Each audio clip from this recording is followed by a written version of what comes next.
En el manejo de anestésico de perros braquicefálicos, pues debemos recordar lo importante que es cómo estos especímenes, cómo estos perros con esta anatomía tan particular, especialmente en su región rostral, conforme van creciendo y conforme se van haciendo perros adultos y no digamos ya perros gerontes, esas complicaciones derivadas de su anatomía van empeorando.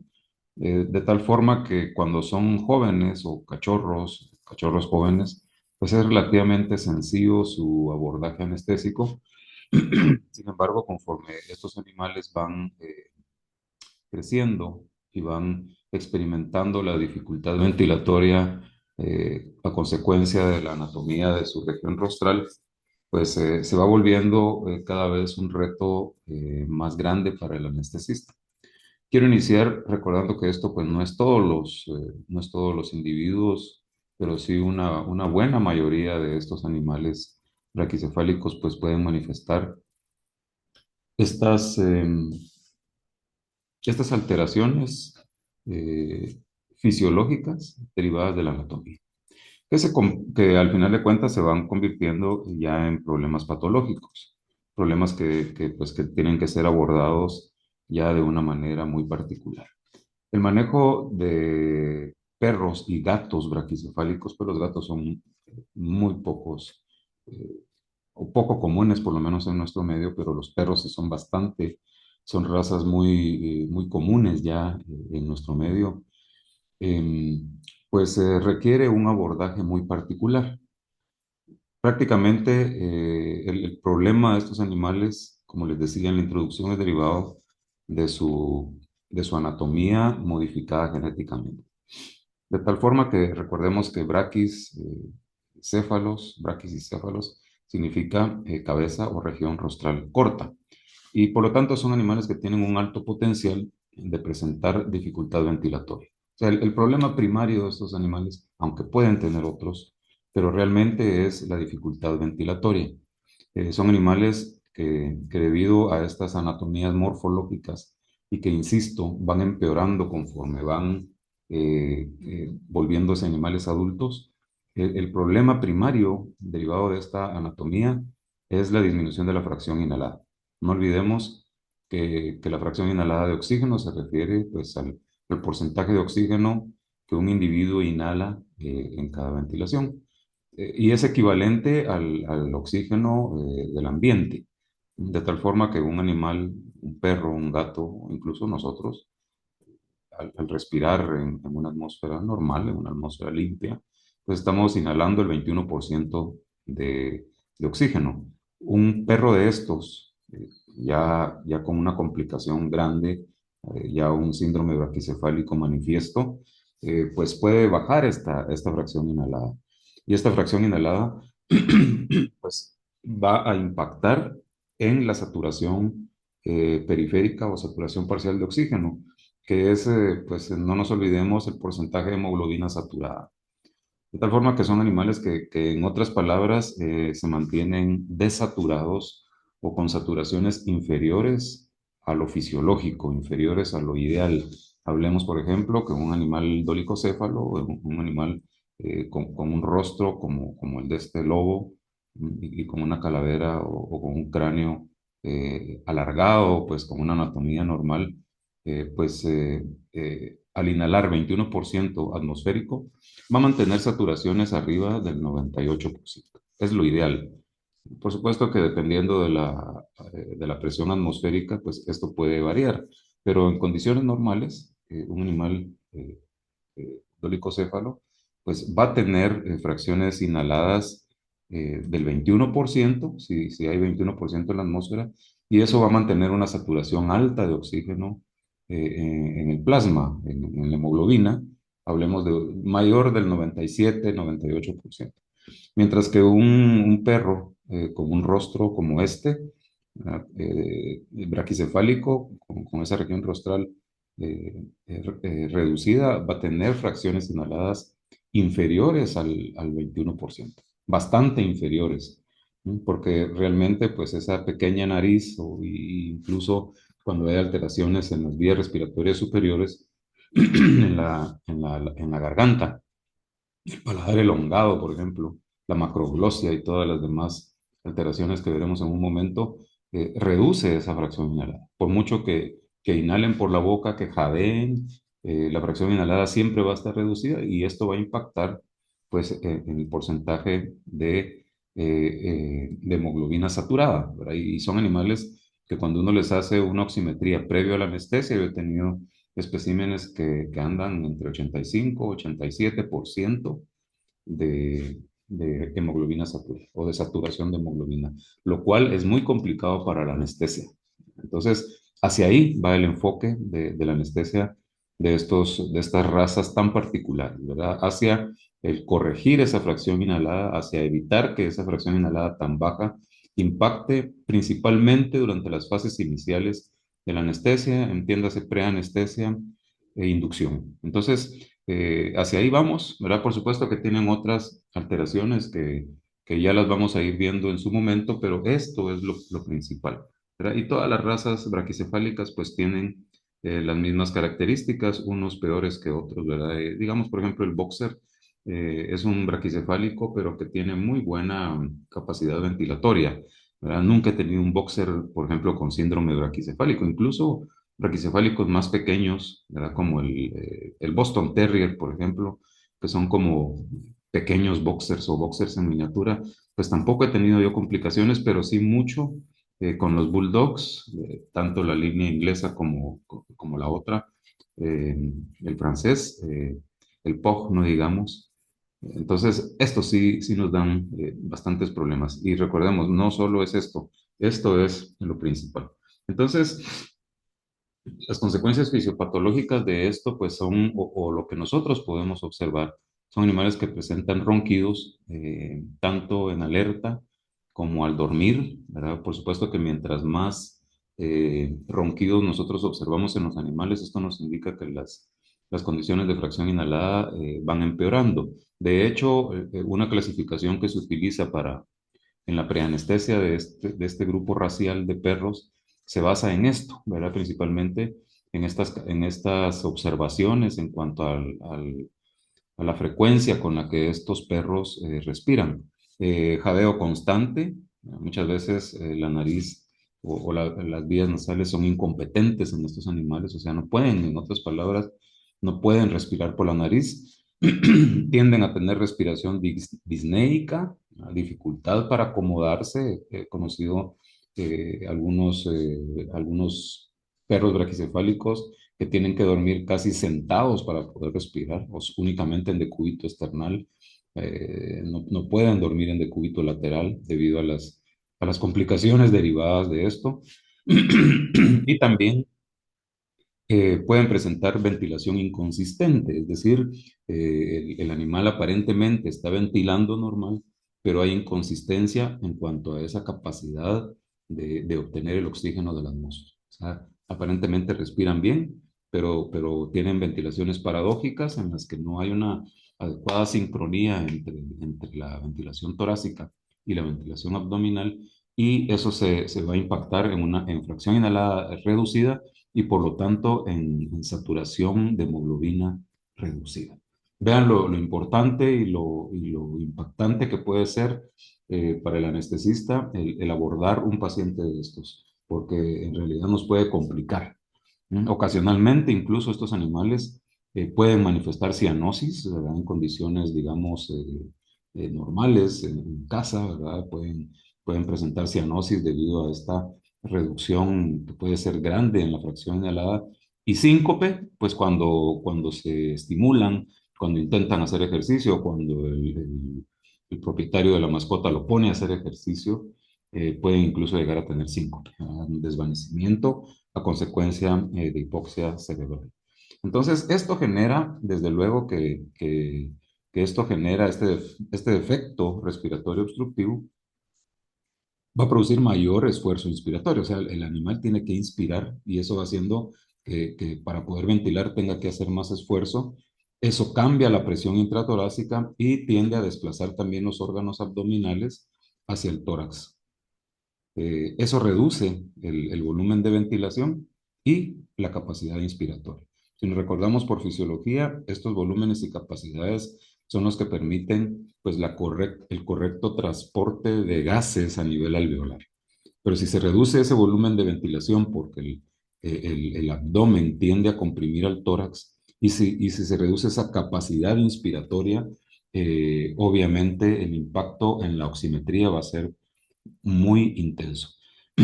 Son animales entonces que van a presentar disneas inspiratorias, pero a consecuencia de esta dificultad, de este problema primario, pueden presentar también patrones restrictivos, debido a que el tórax se va comprimiendo por el continuo esfuerzo de la cavidad abdominal.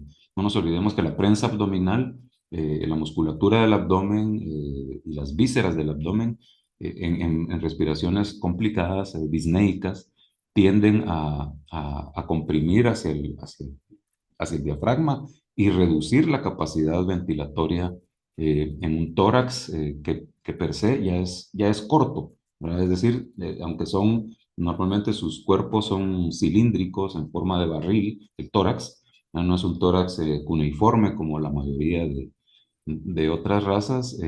Encima de eso, pues la compresión de las vísceras abdominales sobre los pulmones, eh, sobre el diafragma o a través del diafragma tiende a reducir estos volúmenes y capacidades fisiológicos y esto es lo que produce un Mi poco. trabajo, que van a hacer ellos también me confundo, como se escucha bien.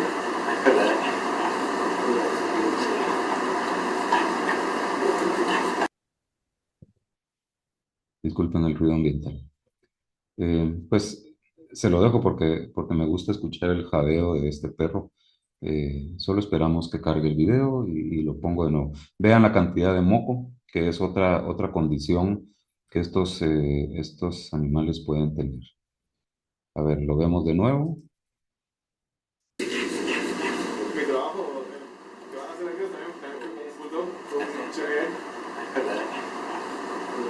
Vean la ansiedad en que estos animales ya tienden a tener problemas de hipotermia, la regulación de la respiración, la capacidad respiratoria también poco, esto debido a la compresión y a la capacidad respiratoria. Entonces, eso es lo que convierte a estas especies, a esta raza, perdón, en animales de difícil abordaje anestésico. Primariamente, las vías respiratorias altas de los braquicefálicos presentan estas cinco malformaciones.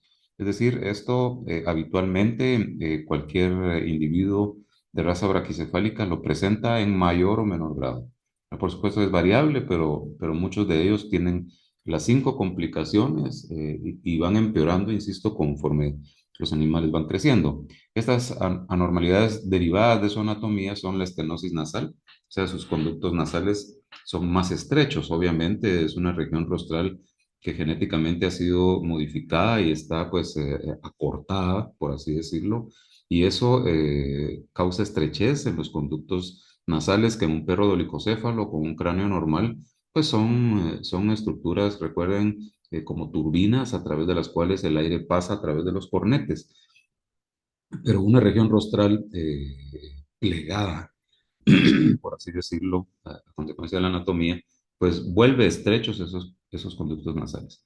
Si esto fuera poco, tiene un cornete nasal aberrante que obstruye aún más el conducto nasal. O sea, no tienen únicamente los cinco cornetes o pares de cornetes que tienen los animales dolicocéfalos, sino que tienen un cornete aberrante muy posiblemente, pues también a consecuencia de ese acortamiento de la región rostral. Entonces, esto hace que sean animales que tengan dificultad, ¿verdad? La estenosis nasal, esas fosas nasales estrechas, pequeñitas, que tienen muy poco acceso de aire a la vía respiratoria y la obstrucción interna, pues a consecuencia de un cornete nasal aberrante, un cornete nasal adicional.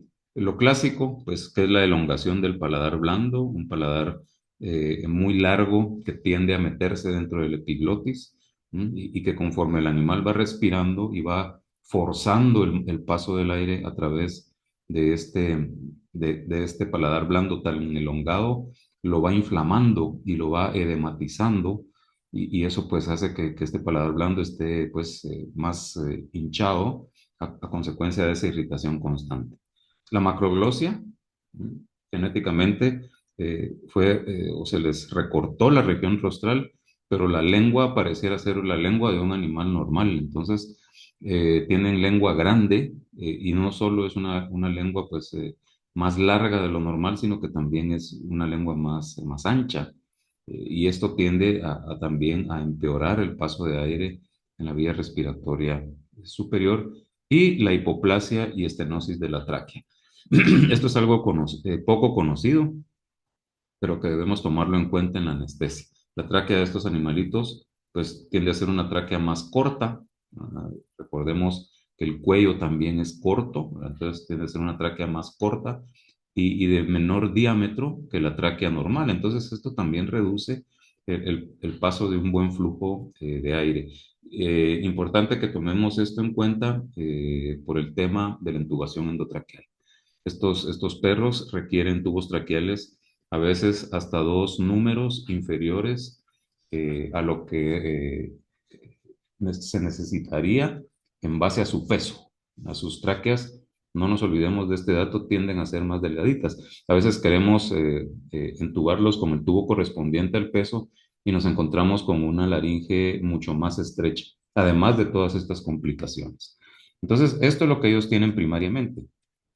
Y aquí podemos ver la estenosis nasal. Son narices totalmente estrechas comparadas con esta, pues son fosas nasales normales, fosas nasales amplias, pero normalmente los braquicefálicos tienden a tener esta estenosis, esta reducción en el ingreso a la vía respiratoria. Esto es un cornete nasal o los cornetes nasales normales, ¿verdad? Los cinco cornetes que se encuentran en una nariz de un perro dolicocéfalo y el braquicefálico tiende a tener un cornete rostral aberrante, que es este que tiene el número 6, que complica aún más el paso del aire. Entonces, no solo es las fosas nasales, sino que en el interior de la nariz la presencia de un cornete que reduce el paso de la vía aérea. De tal forma que secundariamente a estas anomalías primarias, estos animales presentan anomalías secundarias. Y aquí quiero repetir lo que les mencionaba al principio. Son anomalías a consecuencia de ese esfuerzo inspiratorio, de esa irritación que estos perros mantienen continuamente. A veces, tanto en alerta como dormidos, pueden manifestar este esfuerzo y esta dificultad para ventilar. Y estas anomalías, que son otras cinco, o sea que estamos hablando de alrededor de 10 anomalías, cinco primarias y cinco secundarias, empeoran el cuadro, ¿no? Porque hay hipertrofia de las tónsilas. Repito, esto es por el esfuerzo y la irritación constante. Se inflaman las amígdalas. A veces cuando uno entra a la cavidad oral, lo que ve son un par de amígdalas muy inflamadas que tienden a obstruir aún más la vía aérea superior. Inflamación y edema de los cornetes nasales por la intensa irritación también. Inflamación y edema del paladar blando. Esto es quizás lo más evidente. Ya vamos a ver unos videos ahí donde se observa eh, ese, ese edema que puede generarse en el paladar blando. Es un edema que casi que duplica o triplica el tamaño del paladar, que de por sí es elongado. Y entonces esto se convierte pues, en un tejido inflamado, pegajoso, lleno de moco, que se mete dentro de la garganta del perro y le dificulta, y es una de las principales causas de que estos animales ronquen tanto en alerta como dormidos también. Eversión de los sacos laringeos, ¿verdad? Que son estructuras glandulares que se encuentran adentro de la laringe. Estos sacos laringeos en un perro normal no se miran cuando uno los entuba, pues ni siquiera se sabe dónde están con exactitud. Las amígdalas sí, pero son, pues cuando están normales son pequeñas estructuras en las dos laterales de la garganta. Pero la eversión de los sacos laringeos quiere decir que estas estructuras glandulares, pues como su nombre lo indica, se vierten o se salen hacia el interior de la garganta. y obstruyen aún más el paso del aire. Y el edema y estenosis de la laringe. O sea, la laringe también va a estar edematosa, también va a estar estenótica y muy reducida. Además de que por naturaleza o por anatomía ya la laringe es bastante reducida, proporcional pues a una tráquea que también es bastante pequeña. Aquí podemos ver la eversión de los sacos laringeos en un bulldog francés. Son estas dos bolsas que se ven dentro de la garganta, las cuerdas vocales, los aritenoides y la rima glotis. O sea, entubar a un animal de estos, pues sí se puede volver más complicado. Y las tónsilas. Aquí podemos ver los sacos laringeos en un grado 1 de alteraciones de la vía respiratoria superior con eversión de sacos laringeos. En el grado 2 hay eversión de sacos laringeos y también desplazamiento del proceso cuneiforme y del cartílago aritenoides, casi que se topan un cartílago con otro, cosa que no debería de ocurrir. Miren cómo se puede encontrar de reducida este paso de la vía aérea superior. Aquí no se toma en cuenta el paladar. Y en el grado 3 ya hay un prolapso del proceso cuneiforme y comprometimiento del arco dorsal de de la rima glotis. ¿Verdad? Este arco dorsal, o sea, se reduce, se vuelve una rima glotis extremadamente estrecha, en la que un tubo traqueal no adecuado, pues es imposible pasarlo. ¿No? Entonces, estas son las complicaciones, ¿verdad? Aquí en esta imagen, pues trato pues de resumirlas: la elongación del paladar blando, la inflamación de las tónsilas, la lengua grande, ¿verdad? Y la estenosis laringea. Vean cómo puede llegar una laringe a ser tan reducida, muy estrecha, con grandes cartílagos aritenoides y la eversión de los sacos laringeos adentro de la laringe. Entonces, no es de extrañarse encontrar una laringe con una anatomía bien alterada en estos animales. Vean este video. Aquí podemos ver el síndrome del paladar elongado. Vean la alteración en la anatomía del paladar de este perro. Aquí se ve al fondo la rima glotitis. Vean esa estenosis, se topan los dos aritenoides acá. Aquí están los sacos laringeos y hay mucho edema.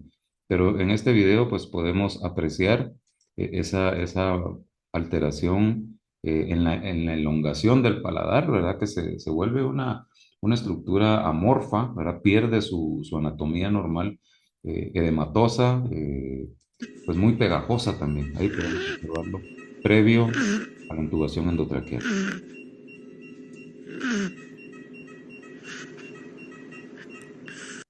Entonces, imagínense cómo no van a tener disminución de la fracción inhalada, si en realidad tienen mucha dificultad para el paso del aire. ¿Eh? El perro está reciente la inducción, pues bueno, ahí se puede apreciar esa dificultad que tiene para ventilar. Y este otro, vean cómo los aritenoides se topan uno con otro, es un grado 2 y totalmente reducida la rima glotitis. Y vean el edema que hay en todas las estructuras circundantes a la laringe. O sea, son un reto, ¿verdad? Y ya nos podemos ir enfocando en que el problema de estos animales es, o digamos, la fase crítica en la anestesia es la inducción y ese paso al mantenimiento a través de una correcta intubación. Cualquier dificultad de estos, pues va a hacer que la intubación sea complicada, ¿verdad? Que sea una intubación difícil, predecible, ¿no? Porque podemos predecirlo pues por eso es que tratamos de estudiar un poco más el manejo anestésico de estos animales. Se puede predecir lo que nos vamos a encontrar. No se pueden entubar en forma convencional, ¿verdad? Solo con un bajalenguas y el tubo traqueal. Yo aquí sí recomiendo el uso o sea, hacer una intubación endotraqueal instrumentada, ¿verdad? Con un buen laringoscopio en el que podamos abordar rápidamente la garganta, reconocer las estructuras que están anormales y ubicar la rima glotitis para poder poner un tubo traqueal que normalmente no va a ser un tubo traqueal estándar o de acuerdo al peso del perro, sino dos o tres números más pequeños. ¿Ya? Entonces, esto se vuelve un círculo vicioso en estas razas de perros, insisto, los que tienen el síndrome del paladar, porque hay unos que respiran bien, ¿no? Ustedes tienen ya mucha experiencia y lo saben perfectamente. Hay animales braquicefálicos que respiran perfectamente, que no requieren pues mayor cuidado. Sin embargo, yo recomiendo el seguir el protocolo que vamos a estar estudiando durante esta presentación, para un protocolo que no deberíamos de dejarlo pasar porque a veces nos encontramos sorpresas. Entonces, la disnea va llevando al paciente, o primaria, ¿verdad? Va llevando al perro a un esfuerzo inspiratorio constante que produce inflamación. La inflamación produce edema y este edema se empeora por la producción de un moco espeso que se vuelve obstructivo, ¿no? Un moco que lo complica. Factores agravantes, pues bueno, el síndrome, ¿verdad? Cuando tiene esas 5 derivaciones secundarias a las 5 alteraciones primarias derivadas de su anatomía, ¿verdad? Ahí hablamos de un síndrome braquicefálico donde presenta pues todas estas alteraciones o por lo menos 3 de las 5 alteraciones secundarias que acabamos de analizar.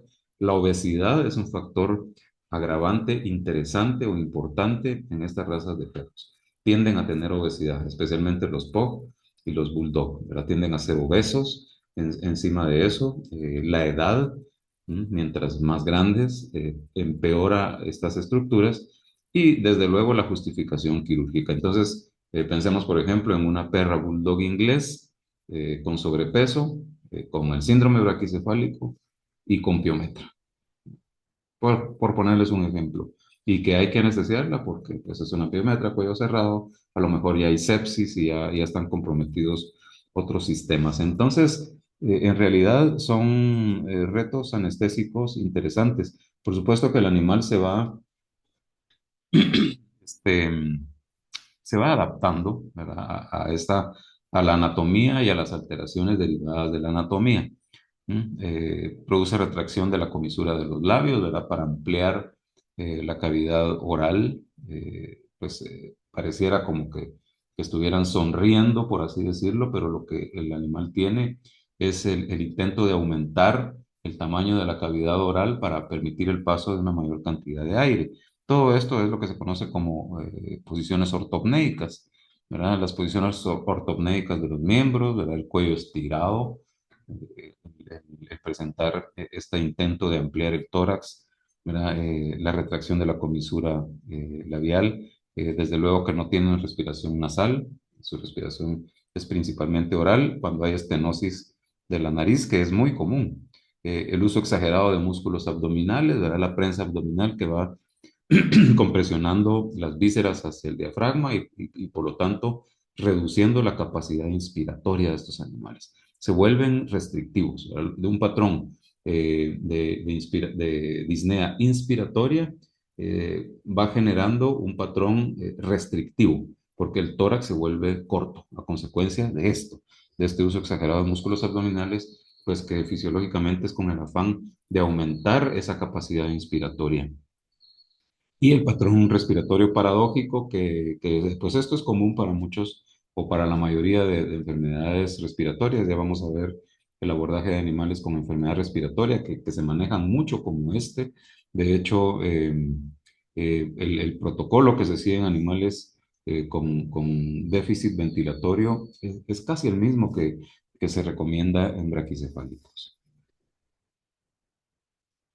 Em, no menos importantes, porque realmente podríamos decir, bueno, estas son anomalías del tracto gastrointestinal y a mí lo que me interesa es anestesiarlo, pues vieran que no, porque yo he tenido muchas complicaciones a consecuencia de esto, ¿verdad? A consecuencia de estas disfunciones del tracto gastrointestinal que pueden complicar la anestesia. Deme un segundo, por favor.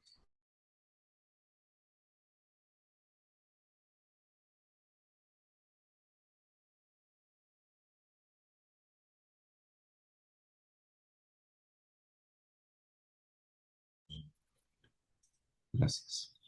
Entonces, estas disfunciones del tracto gastrointestinal no las dejemos pasar por alto, ¿verdad? Son problemas que si bien es cierto son del aparato digestivo, pueden tener implicaciones en anestesia. Me refiero a estas que están en rojo. A las que están en negro, pues posiblemente no, ¿verdad? Tienen predisposición a hernia hiatal, estenosis pilórica, esofagitis erosiva, gastritis crónica, aunque esto puede ser que sean animales que tengan pues activado el reflejo del vómito. Pero estas tres sí, el retardo del vaciamiento gástrico, o sea, tienden a retener el alimento en el estómago durante más tiempo que un perro de una raza normal, por lo que los periodos de ayuno deberían ser más prolongados para evitar que el animal tenga contenido gástrico durante la anestesia. Y créanme que les decía hace unos momentos, he tenido bastantes casos de animales, especialmente en la recuperación, que regurgitan todavía residuos alimenticios del estómago y que puede generar ahogamientos durante la recuperación de la anestesia, por esta retención de alimento que puede tener hasta el doble de horas que un perro normal. Un cardias incompetente, ese esfínter es incompetente y eso hace que tengan reflujo gastroesofágico durante la anestesia, ¿no? Tal y como lo podemos ver en este perro, ¿verdad? Con un reflujo gastroesofágico evidente, y este reflujo gastroesofágico pues nos va a complicar también, especialmente durante la recuperación de la anestesia. Esto es bastante común verlo en estos animales, ya relajados, ya anestesiados, con un cardias muy flácido, hay vaciamiento. Aquí podemos ver que no es alimento, es contenido, son líquidos del estómago normales, que pueden darnos problemas durante la recuperación. A mí en estas razas de perros, en los braquicefálicos, me preocupa tanto la inducción y la intubación como la recuperación de la anestesia. ¿No? La recuperación de la anestesia en estos animales es un reto y debemos seguir las recomendaciones que vamos a estar compartiendo para reducir el riesgo durante esta fase que a veces se nos pasa por alto, ¿verdad? Ya ya cuando nos relajamos, que ya terminó la cirugía, y bueno, ahí dejémoslo y extubémoslo. Mucho cuidado. Estos animales, bueno, todos, ¿verdad? Pero los perros braquicefálicos requieren de más cuidado durante este periodo. Y el esófago laxo, ¿verdad? Estos, tanto el cardias incompetente, el esófago laxo, asociado a gastritis crónica, a esofagitis erosiva, etcétera, nos puede dar complicaciones durante la recuperación, ¿verdad? Al sacar el tubo traqueal puede haber contenido, de este contenido que se viene del esófago laxo, del estómago hacia la vía respiratoria superior, puede ser causa de ahogamiento durante la recuperación. En la valoración preanestésica de los perros braquicefálicos, pues siempre nos basamos en la clasificación de la Asociación Americana de Anestesiólogos o clasificación ASA, pero yo sí recomiendo siempre hablar del alto riesgo anestésico que implica anestesiar un braquicefálico, ¿no? Independientemente del ASA, porque puede ser un perro joven con todas las hematologías químicas, las valoraciones electrocardiográficas normales, el índice de colapsabilidad, la contractilidad del miocardio normal, etcétera, etcétera, pero es braquicéfalo. Y el tema o el aspecto racial dentro de esta clasificación, pues debería llevarlo a un riesgo alto. Yo nunca hablo de un braquicefálico de riesgo bajo. Hago un paréntesis. Acordémonos que en anestesia no hay cero riesgo, ¿no? Siempre hay un riesgo, pero en braquicefálicos, tratando de transmitirles el criterio que yo tengo, es que aunque sean ASA 1, o sea que todo está dentro de los rangos y parámetros normales, siempre hay que hablar de un riesgo anestésico superior, ¿verdad? Porque al final de cuentas para eso es el ASA, o esta clasificación, para poder determinar el riesgo anestésico, pero a ellos se les castiga, por así decirlo, con un riesgo más alto debido a todas estas condiciones que hemos estado platicando, pues que sin lugar a dudas complican la anestesia, y todos hemos tenido pues más de alguna mala experiencia al anestesiar un perro de estos. Pues me refiero pues a alguna crisis, alguna situación en la que tengamos que actuar muy rápidamente, reentubarlo de emergencia, ventilarlo, etcétera. A todos nos ha pasado. Entonces, muy importante, pues como toda clasificación, una buena anamnesis, un buen examen físico, ¿verdad? Enfocándonos en las vías aéreas, en las vías aéreas altas asociadas o anteriores asociadas a las malformaciones encontradas y complicaciones secundarias a los defectos de las vías respiratorias superiores, ¿verdad? ¿Qué hay? O por lo menos tratar de determinar qué es lo que estos animales pueden tener, ¿verdad? No nos olvidemos entonces tomar en cuenta esto, ¿verdad? Dentro de la anamnesis es muy importante, pues no solo escuchar lo que el dueño del animal nos cuenta, sino que también tratar de observar, ¿verdad? Si hay ronquidos, pues esto a veces uno lo observa con el animal desde que está en la sala de espera, ¿verdad? Roncan en alerta o despiertos, roncan dormidos, ¿verdad? Pues ver si hay intolerancia al ejercicio, muy importante con el propietario hablar de esto, de la intolerancia al ejercicio, del esfuerzo inspiratorio, ¿verdad? La presencia de estridores inspiratorios que nos indican una disnea inspiratoria y pues también hablar del síncope, ¿verdad? Estos efectos físicos y dinámicos se presentan como consecuencia de los defectos anatómicos primarios. O sea, el animal va a empeorar conforme va creciendo y conforme, pues a lo mejor se va engordando, etcétera, y conforme le está costando más ventilar, se van agravando todos estos fenómenos. De tal suerte que el doctor Gilles Dupré, en la Universidad de Viena, hace ya bastantes años diseñó pues esta subclasificación del paciente braquicefálico en esta pues hablemos de esta forma, en los tres colores del semáforo que nos van generando pues cada vez más alertas, ¿verdad? De tal forma que los animales grado uno, hablo de braquicefálicos grado uno, son aquellos que presentan estos fenómenos, pero o no los presentan nunca o presentan una vez al mes ronquidos, una vez al mes esfuerzo inspiratorio, muy rara vez, digamos, o muy poca intolerancia al ejercicio, a veces aguanta correr, a veces no, pero que por lo menos en alguna vez han manifestado síncope. Estos son los grado uno. Vean que aún los grados más bajos, según la clasificación Dupré, aún los grados más bajos ya nos dan una alerta en la anestesia. El grado 2 pues obviamente pues ronca o no ronca, eh, digamos, con frecuencia, ¿verdad? El esfuerzo inspiratorio y la intolerancia al ejercicio se presentan con mayor frecuencia y además manifiestan síncope, ¿verdad? Pero ya esto puede volverse diario, de una vez a la semana puede volverse diario si diariamente presenta esfuerzo inspiratorio, intolerancia al ejercicio y síncope, o sea, dentro de este cuadro, dentro de este semáforo del grado 2, podemos más o menos tener una idea de dónde posicionarlo. Por supuesto que esto solo nos sirve a nosotros cuando anestesiamos para poder decir, no, este es un Dupré 2, ¿verdad? A lo mejor es ASA 1, pero Dupré 2, y de aquí, de esta clasificación, yo la uso bastante porque de aquí es donde yo subclasifico el braquicéfalo y le digo al dueño es de alto riesgo.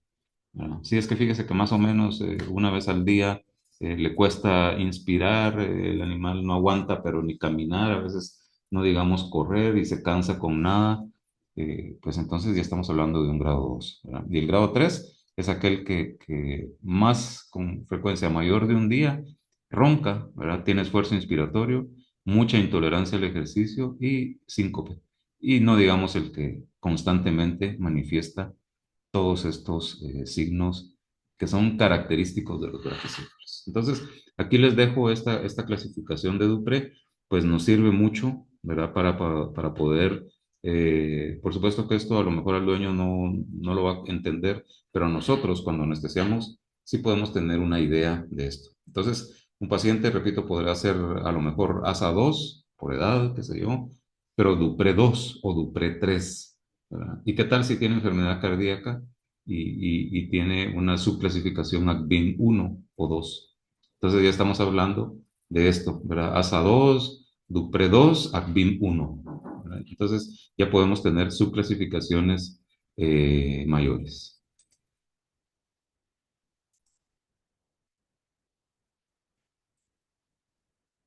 Bien, entonces, pues tomemos en cuenta la clasificación de Dupré, no la dejemos por un lado, ¿verdad? Indaguemos sobre esta signología y pues tratemos de tener una idea.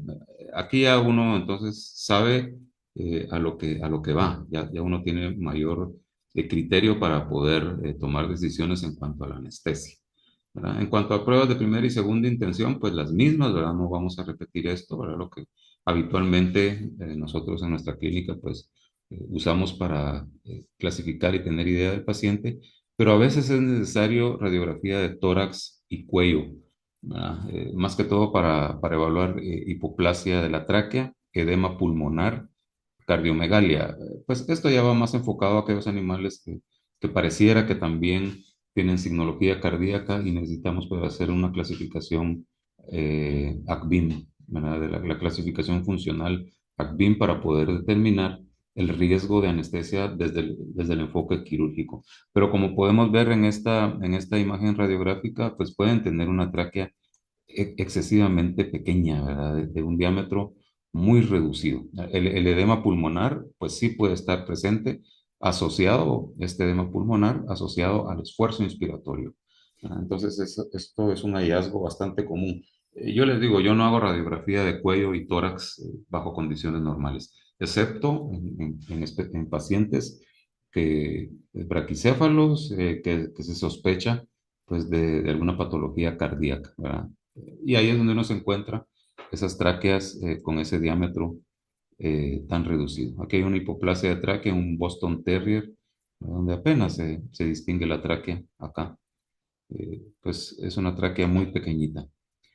Necesitamos equipo adicional, ¿verdad? O sea, yo aquí sí recomiendo enfocar mucho al paciente, tener todo lo que necesitamos, pues un monitor multiparámetros, ¿verdad? Pues esto se requiere para todos los pacientes, ¿verdad? Siempre.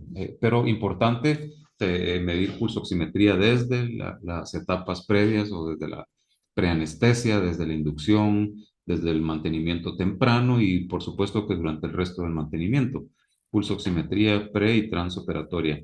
Una unidad E. Bueno, yo honestamente no anestesio un solo perro sin preoxigenar y sin tener, pues por supuesto, una unidad E a la mano, ¿verdad? Con la mascarilla adecuada, con el sistema de entrega de oxígeno adecuado, etcétera. Eh, pues podemos tener cámara de oxigenación, mascarilla o campanas de preoxigenación, ¿verdad? Lo que se necesite, porque a veces, ahorita vamos a ver un caso clínico, a veces los animales son de difícil manejo, pero hay que preoxigenarlos de alguna forma, dentro de una cámara o con una carpa de Crow, etcétera. ¿Verdad? Muy importante. O sea, sí necesitamos estar equipados para garantizar el éxito en la anestesia de un perro de estas razas. Tubos traqueales de varios diámetros y longitudes, porque como el cuello es corto, ¿verdad? A veces estos animales, a veces un bulldog adulto de unas 45, 48 libras, qué sé yo, se requieren tubos de menor diámetro, a lo mejor un 6, ¿verdad? O un 6,5, y a veces hay que cortarlos para reducir espacio muerto instrumental. Importante, tener variedad de tubos para poder decidir cuál le queda mejor al paciente. Laringoscopio con una buena fuente de luz y siempre tener un balón resucitador, repito, con oxígeno, ¿verdad? Para poder ventilarlos. Cuando uno anestesia estos animales, aún preoxigenándolos, podemos encontrarnos oximetrías inmediato a la inducción, oximetrías bajas. Entonces es necesario pues ventilar. Entonces una unidad E con un sistema de entrega, pues yo uso este, el Jackson Reese, a veces uso también otro, el Venturi o la pieza en T, ¿verdad? Depende de lo que, pues, lo que tenga y de las condiciones del paciente, ¿verdad? Pero estos que son los más comunes, una unidad de oxígeno, ¿verdad? Y una buena mascarilla. A estos animales, si bien es cierto, su rostro es corto, pero es ancho, entonces normalmente les quedan, hablo de un bulldog inglés, pues las mascarillas grandes, ¿verdad? Tal vez una carpa de Crow, ¿verdad? Pues estas son, es un collar isabelino cubierto con plástico para formar una burbuja de oxígeno, ¿verdad? Y poder preoxigenar a esos animales, los que no toleran la mascarilla, ¿verdad? Un buen set de laringoscopios, pues uno, ¿verdad? No necesariamente tener tantos, pero tener uno con una buena fuente de luz para poder abordar bien la garganta. Entonces, importante tener, pues, esto, ¿verdad? El equipo mínimo para abordar la anestesia de un braquicéfalo. Hablando un poco del plan anestésico, pues importante el ayuno, ¿verdad? De sólidos hasta 24 horas, porque sí podemos encontrar que pueden ser animales que requieran ayunos prolongados por el retardo del vaciamiento gástrico, ¿verdad? Si podemos medir glucosa o si son muy jóvenes, pues no dejarles ayunos tan prolongados, ¿verdad? Pero quizás unas 18 horas puede ser un ayuno adecuado para garantizar que el estómago esté vacío. Agua de 10 a 12 horas podría ser suficiente, ¿verdad? Por el retardo del vaciamiento gástrico. Y con esto reducimos el reflujo transoperatorio y la broncoaspiración, que a mí esto sí me pone en alerta, ¿verdad? El riesgo de que el perro broncoaspire. De hecho, a todos los braquicéfalos, cuando hay reflujo gastroesofágico, pues hay que limpiarles el fondo de la boca, ¿verdad? Ponerle la cabeza colgada en el borde de la mesa antes de extubar, ¿verdad? Para limpiar, pues pasar una torunda en la garganta también, cuando hubo reflujo gastroesofágico, que es bastante común. Es bastante común.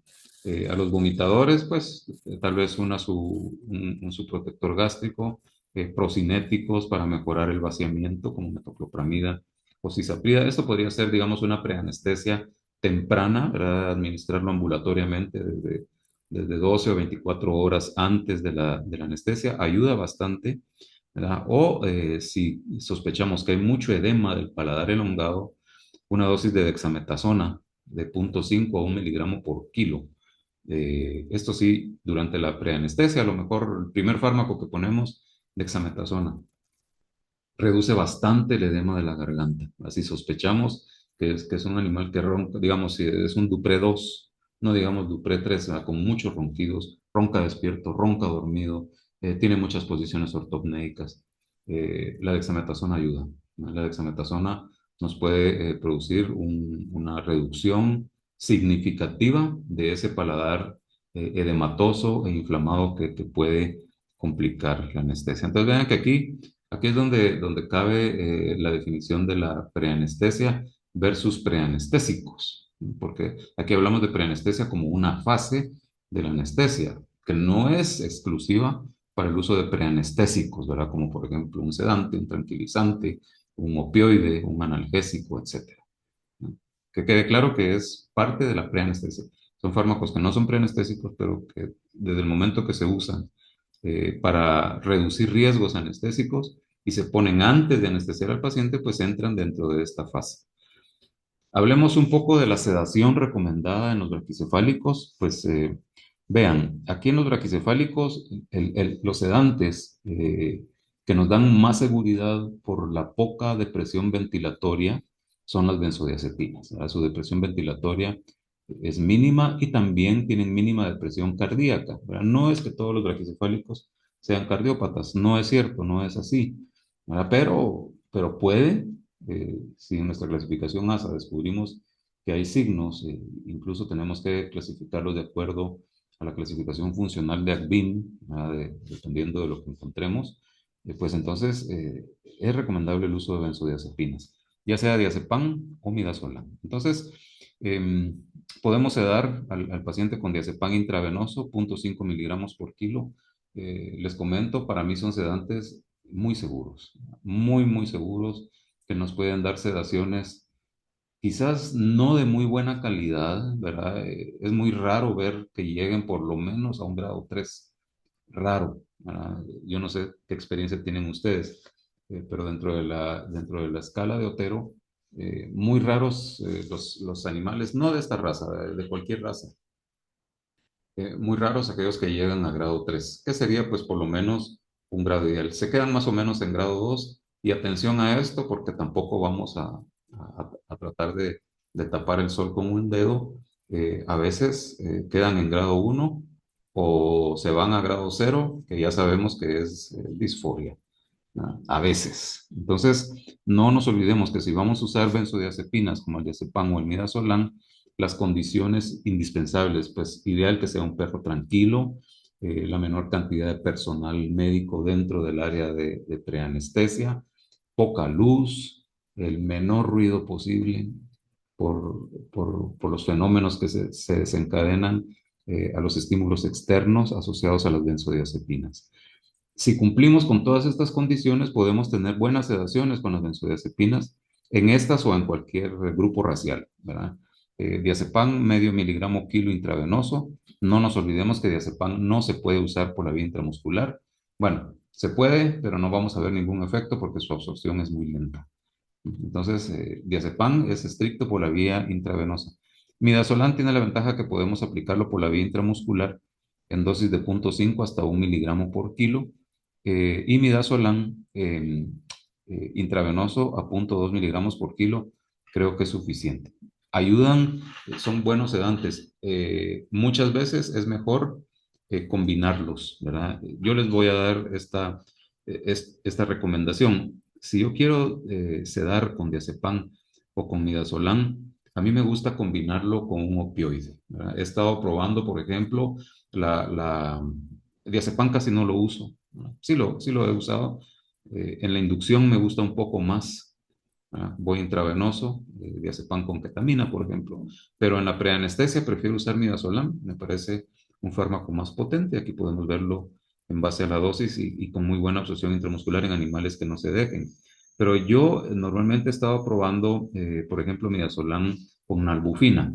Me gusta la sedación que da. Es muy raro ver que al combinar midazolam con nalbufina, los animales queden en grado 1 o se vayan a grado 0, rarísimo. Y normalmente los veo de grado 2 a grado 3. O sea, se obtiene una mejor sedación. ¿De acuerdo? Y recomiendo poner primero la nalbufina. ¿Verdad? La nalbufina se recomienda en una dosis de 0,5 miligramos por kilo intravenosa o intramuscular, como ustedes prefieran ponerla, y 5 minutos después, o a efecto, ya podemos poner el midazolam a 0,2 miligramos por kilo. Vamos a tener mucho mejor preanestesia con la ventaja que la nalbufina, pues va a ser un adyuvante de la analgesia, ¿verdad? Es un opioide agonista-antagonista, no es muy buen analgésico, pero da una muy buena sedación, especialmente si se combina con una benzodiazepina, lo que estaría enmarcado dentro de lo que es una pseudoanalgesia, ¿de acuerdo? También lo combino con fentanil, ¿verdad? También, bueno, uso los dos. Si el procedimiento quirúrgico lo requiere, pues, o sea, necesitamos una mejor analgesia, pues combinémoslo con fentanil. Igual, se pone primero el fentanil a 5 microgramos por kilo, 5 microgramos por kilo en vena, ¿verdad? Ideal. Pero el fentanil en algunos animales también produce disforia.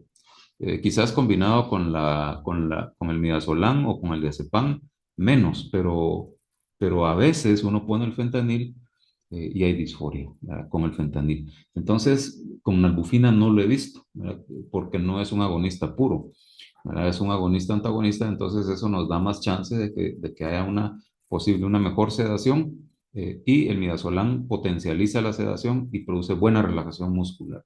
Pruébenlo. Me gusta esta combinación, ¿verdad? Nalbufina, midazolam.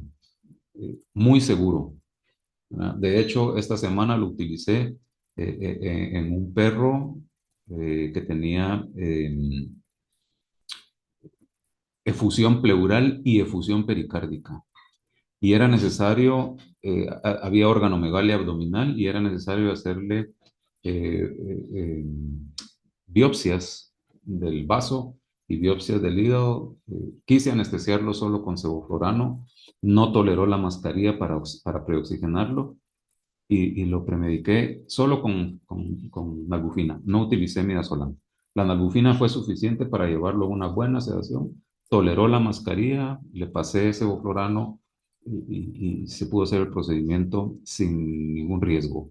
¿Verdad? Pero pruébenla, ¿verdad? La nalbufina combinada con midazolam y en braquicefálicos lo uso bastante. ¿Verdad? Nalbufina o fentanil con midazolam, en el entendido que fentanil también puede producir disforia, ¿verdad? No es un fármaco, digamos, que esté libre de disforias, mientras que nalbufina sí, o el butorfanol, que por lo menos acá ya no se comercializa, pero el butorfanol también, ¿verdad? Si alguien utiliza butorfanol con midazolam o butorfanol con diazepam en dosis de butorfanol de 0,4 miligramos por kilo, también nos va a dar una muy buena preanestesia, una muy buena sedación, sin riesgos de depresión ventilatoria, que es lo que buscamos en estos animales.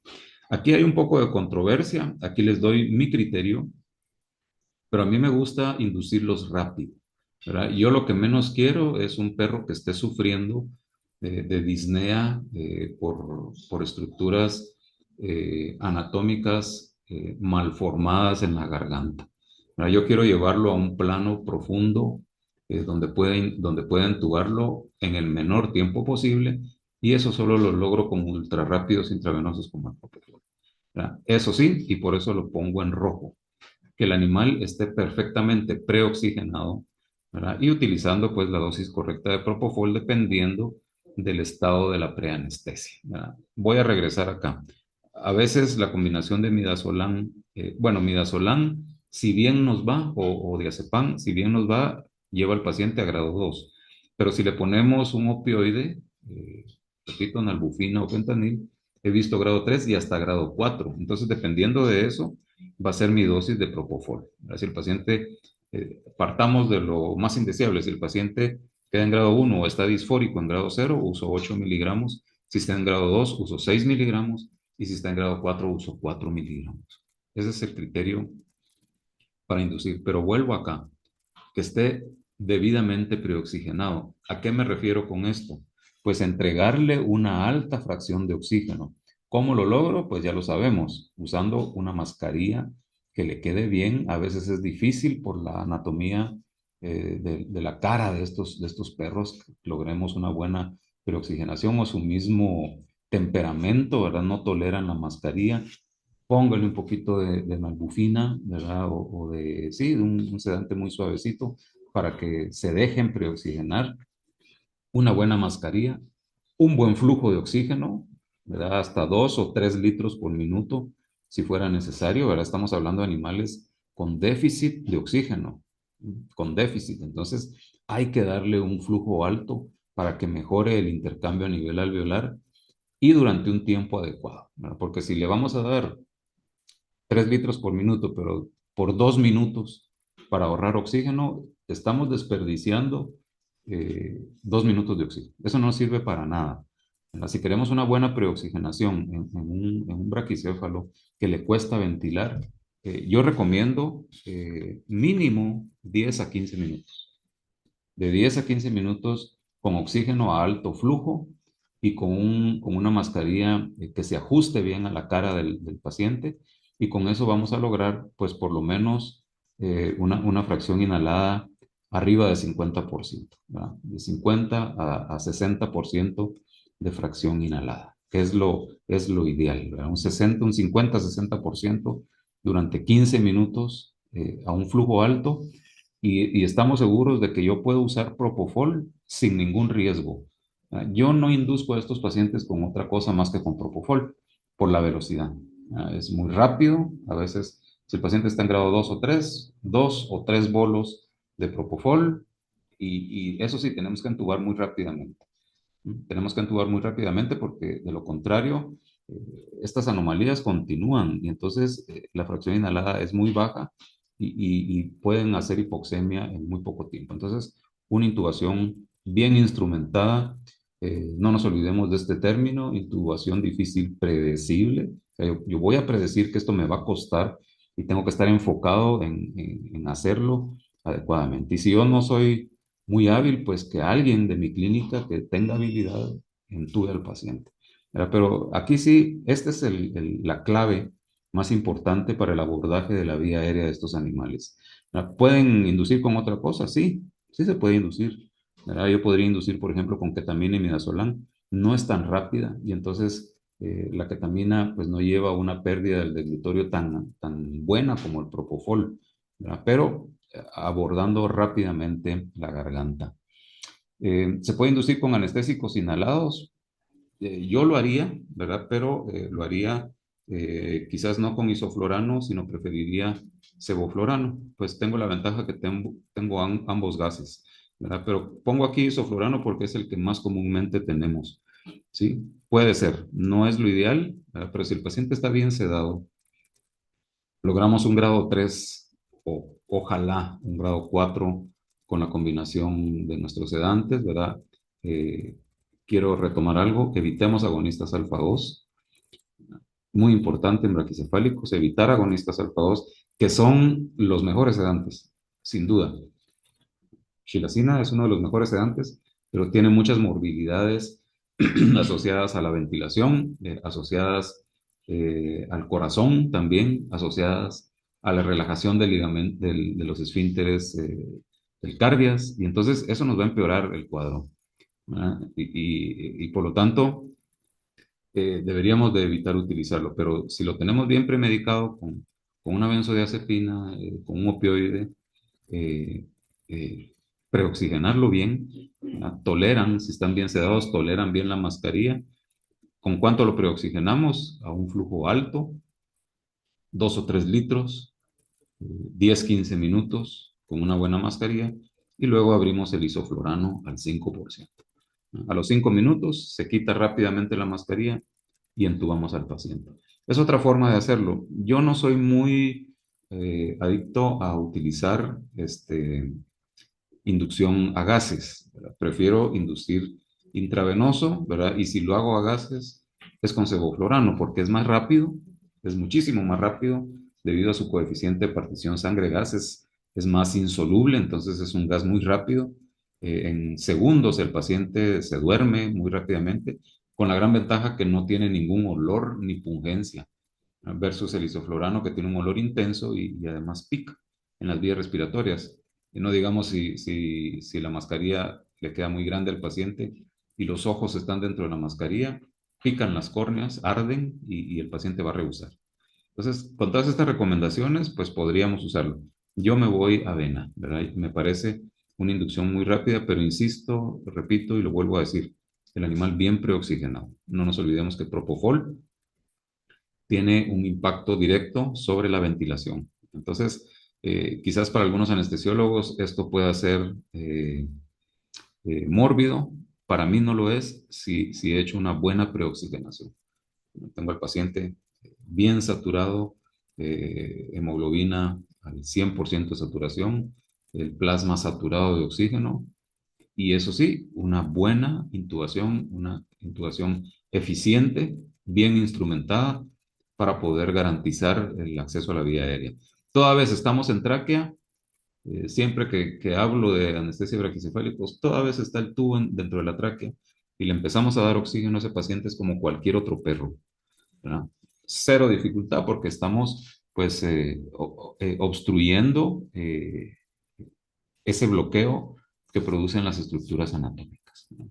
El problema, ya nos vamos proyectando, es cuando saquemos el tubo traqueal, ¿no? Porque vuelve el perro pues a su realidad de disnea por estructuras anatómicas. A lo mejor puede estar un poco más complicado por la irritación que pudo haber causado el tubo en la vía respiratoria superior.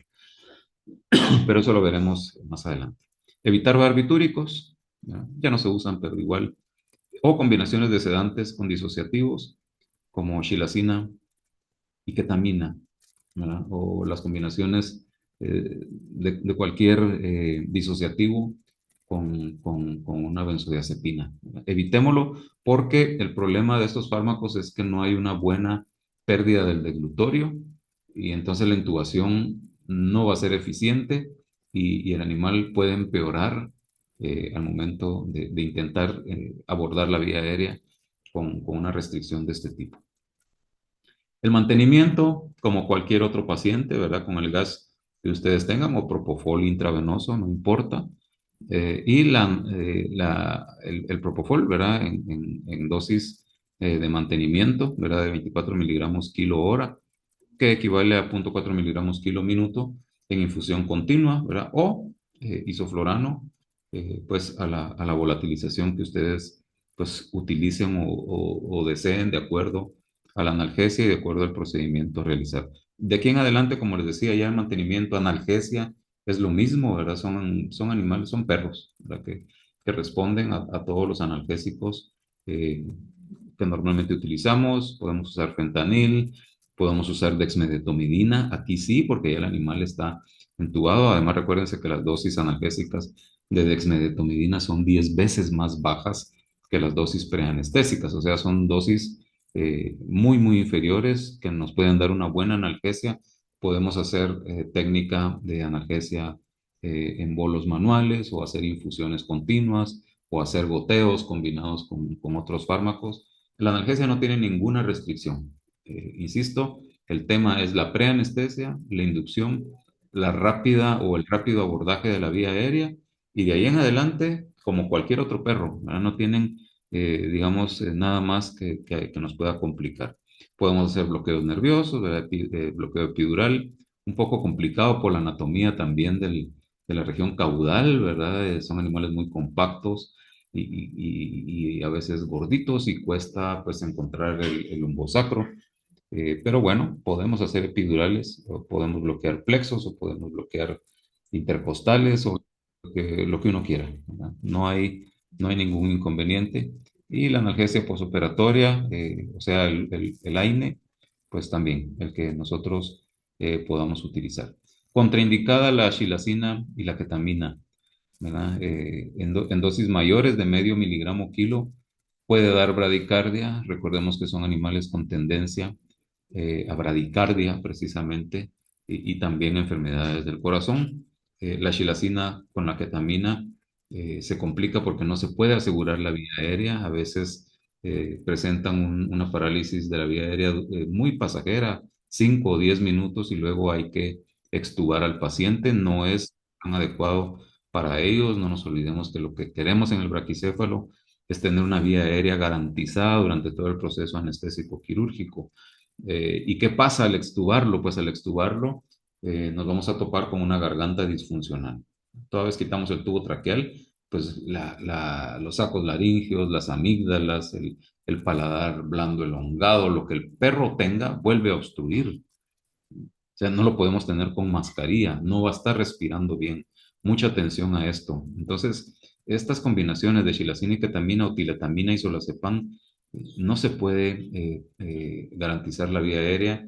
Esta en particular produce salivación profusa y puede empeorar. Entonces, imagínense un animal con tanta dificultad anatómica en la vía aérea y que encima haya salivación profusa. Yo los contraindico totalmente, ¿verdad? Yo contraindico estas combinaciones por el riesgo que nos puede, al que nos puede llevar, especialmente con este tema de la garganta disfuncional, que repito, me refiero al hecho de una garganta que está bajo efecto de anestésicos, pero que ya no tolera el tubo traqueal. Entonces, esa garganta obstruye, ¿verdad? Y un paciente así, sin reflejos, digamos, no puede toser, por ejemplo, ni tampoco puede deglutir la saliva que puede haber ahí, se ahoga, ¿verdad? Seguro, y esto puede ser el inicio de un bronco aspirado. Entonces, están indicados. En la recuperación de la anestesia, estos animales también requieren ciertas condiciones muy particulares. Hace un rato les decía que a mí me preocupa no solo la inducción, sino que muchas veces me preocupa más la recuperación, porque volvemos yo así lo digo, el perro vuelve a su realidad. Es decir, especialmente si la cirugía no fue una palatotomía o una palatoplastía o una rinotomía, ¿verdad? Sino que fue o cualquier otra cosa. Ahí la garganta sigue en las mismas condiciones, pues tarde o temprano hay que extubarlos. Y muchas veces al extubarlos, aún hay efectos de los anestésicos, la garganta todavía sigue disfuncional y esto nos puede complicar. De hecho, yo creo que la mayor cantidad de complicaciones que yo he tenido en esos animales es en la recuperación anestésica, ¿verdad? Ahí es donde yo me he encontrado con situaciones críticas. Eh, Luego de esto, de esta introducción, les comento. La intubación en los braquicéfalos debe ser extubación, perdón, debe ser una extubación tardía. ¿Sí? Normalmente un perro se extuba con el aparecimiento de signos de rechazo, ¿verdad? Cuando ya comienza a toser y a haber signos de expulsión, ahí se extuba, ¿verdad? Se mantiene traccionada la lengua y con eso en pocos minutos el animal ya no soporta la tracción de la lengua, ya comienza a tragar y se despierta. En los perros braquicefálicos deberíamos de ser un poco más cuidadosos y extubarlo lo más tardío posible, no estimular el tubo traqueal, no estarlo moviendo, porque eso hace que lo expulse, ¿verdad? Pero sí estar esperando el mayor tiempo posible, mantener el oxígeno conectado al tubo traqueal el mayor tiempo posible, ya sin anestesia, ¿verdad? Pero un buen flujo de oxígeno para que el paciente se mantenga saturado y soporte ese periodo que puedes ir de segundos a algunos minutos entre la extubación y ya la recuperación de esa garganta que no está funcionando en condiciones normales. Entonces, extubación tardía a veces debe ser, sí, un poco exagerada. No hay riesgo de laringoespasmo, ¿verdad? Jamás he visto el laringoespasmo en un braquicéfalo por extubación tardía, porque surge esa pregunta, ¿verdad? Y el dejarles el tubo traqueal tanto tiempo no puede llevarlos a una a un laringoespasmo, no, ¿verdad? En realidad, pues no existe ese riesgo, ¿verdad? Y si quieren minimizar el riesgo antes de cortar anestesia, pues una instilación de lidocaína en la laringe o una atomización de lidocaína en spray, ¿verdad? Digo una porque viene al 10% y puede ser muy potente, y eso va a mejorar, ¿verdad? Va a reducir o nos va a permitir extubar más tardíamente porque el paciente pues no va a percibir el tubo traqueal. ¿Sí? Monitorear constantemente, ¿verdad? Con pulsoximetría al paciente. Y esto, oxigenación post-anestésica. Esto en un braquicéfalo o en un paciente con déficit ventilatorio, ya sea por cualquier causa, obstructivo, restrictivo, extrapulmonar, intrapulmonar, no importa, siempre se debe de hacer. ¿A qué me refiero? A que extubamos al paciente, a este ya se le quitó el tubo traqueal y le ponemos una mascarilla a un alto flujo. O sea, volvemos a repetir lo que hicimos en la preanestesia, ¿no? Alto flujo, 2 o 3 litros de oxígeno, una mascarilla que le quede bien. Y eso, aunque el paciente tenga cierta disfuncionalidad en la garganta, imagínense, de la fracción inhalada del 21% que hay en el ambiente, aquí le estamos dando por lo menos un su 60%.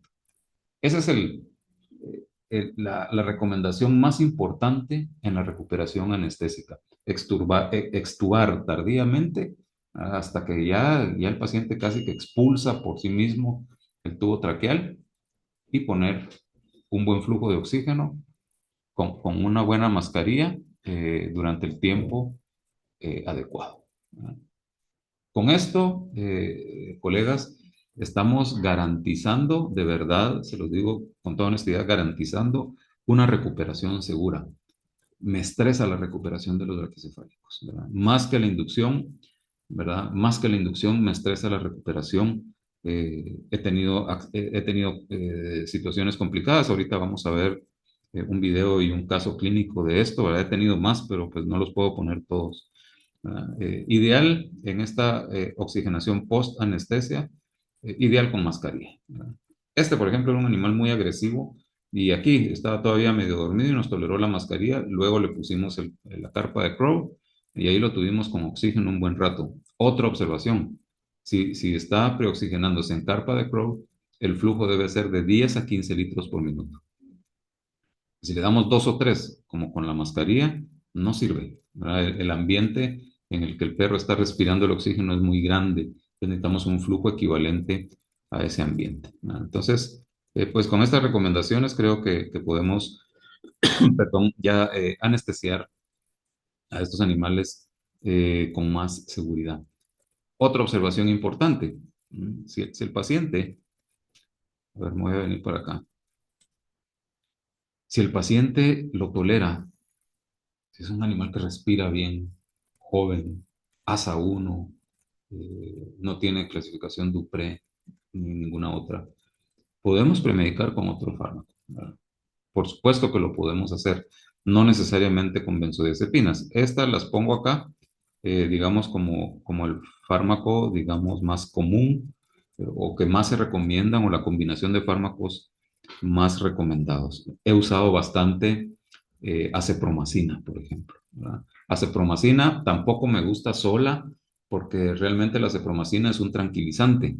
Entonces, no logro un buen plano, ¿verdad? Pero si la combino acepromacina con nalbufina me ha dado muy buen resultado, ¿verdad? Acepromacina nalbufina ya me lleva a los animales a grado 2, ¿verdad? Uso la dosis de acepromacina de 0,05 miligramos por kilo combinado con 0,5 miligramos por kilo de nalbufina y nos da una muy buena sedación, muy segura también, ¿verdad? Desde el punto de vista ventilatorio, ¿verdad? Que es el enfoque de esto. Si el paciente, eh, braquicéfalo o no, tiene signos hemodinámicos, entiéndase hipotensión, está contraindicada la acepromacina. O si es un boxer o mestizo de boxer. Ahí sí está contraindicada la acepromacina, pero podría ser otra. Eh, la dexmedetomidina. Es que es un agonista alfa 2, de hecho lo es, pero no tiene la morbilidad que tiene, por ejemplo, la xilacina en la sedación. Tampoco nos va a dar una buena sedación. Entonces, si es un braquicéfalo ASA 1 y queremos una sedación diferente, no tenemos o no queremos usar benzodiazepinas por evitar el síndrome paradojal, etcétera, lo que ustedes quieran, ¿verdad? Pues podemos usar dexmedetomidina. Yo sí contraindico la gilacina, pero la dexmedetomidina es menos mórbida, ¿verdad? Menos potencial sedante también, más lenta que la gilacina. Todo esto, pues lo podemos repasar en farmacología clínica. Es más lenta, tiene menos capacidad sedante, pero la fortaleza de la dexmedetomidina es la analgesia, ¿no? O sea, va a dar una muy buena analgesia y si le damos una analgesia que incluya dexmedetomidina al paciente, pues mucho mejor. Pero recordemos, esto es para los braquicéfalos ASA 1, ¿verdad? Y que no tienen ningún signo de Dupré, pues podemos usarlo. Chilacina yo sí recomendaría que no. Y definitivamente nunca chilacina y ketamina, porque no vamos a tener un buen acceso a la vía aérea.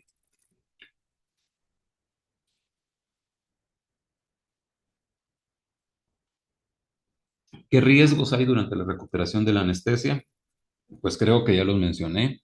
Garganta disfuncional post-extubación, esto es bien común, ¿verdad? Es un riesgo bien complejo. El animal puede ahogarse con su propia garganta si extubamos muy rápidamente. Puede haber inflamación y edema del paladar blando posterior a la anestesia, ¿verdad? A veces empeora gracias. A veces empeora por el tubo traqueal, la irritación que produce el tubo traqueal, ¿verdad? El isoflurano irrita la vía respiratoria también. Entonces, pueden despertar con ansiedad inspiratoria y con riesgo de asfixia o un ahogamiento o un cuasi ahogamiento, ¿verdad? Muy importante tener esto en cuenta, ¿verdad? Esta disfuncionalidad de la garganta. Extuben lo más tarde posible, lo más tardío que el paciente soporte, ¿verdad? Porque eso nos va a tener un tiempo más reducido de esa disfuncionalidad y el animal va a recuperar su respiración normal, entre comillas, pues más rápidamente. El reflujo gastroesofágico, ¿verdad? Es un alto riesgo de bronco aspirado. A veces se recomienda dar procinéticos, ya lo habíamos mencionado, para reducir esto, ¿verdad? Porque el bronco aspirado sí puede causar una grave morbilidad en la recuperación de la anestesia. em, eh, Limpiar la garganta antes de extubar. Eso sí, esto sí lo recomiendo antes de cortar anestesia, ¿verdad? Si el paciente tuvo reflujo, repito, la cabeza hacia abajo, para que por gravedad pueda salir el reflujo que puede haber quedado en la vía respiratoria superior, o una torunda, ¿verdad? Una pinza con una gasa, no algodón, porque el algodón deja partículas, una gasa, ¿verdad? Y limpiar bien el fondo de la boca, verificar que no hayan restos ahí y después despertar al paciente. porque sí hemos tenido riesgos de ahogamiento en estos animales, ¿verdad? No, no, no, aquí sí no nos la podemos confiar de que no va a pasar nada. Eh, y la hipertermia, ¿verdad? Puede ser otro riesgo en la recuperación por el déficit ventilatorio, ¿verdad? Por ejemplo, si el paciente está hipertérmico o lo anestesiamos y no duró mucho tiempo anestesiado, va a despertar hipertérmico, ¿verdad? Por la insuficiencia que hay y recordando que los perros pues regulan, su principal mecanismo de regulación de la temperatura es la respiración. A ver, veamos esto, por ejemplo, obstrucción de la vía aérea en un bulldog francés en la recuperación de la anestesia. Esto es bien común observarlo en estas razas braquicefálicas.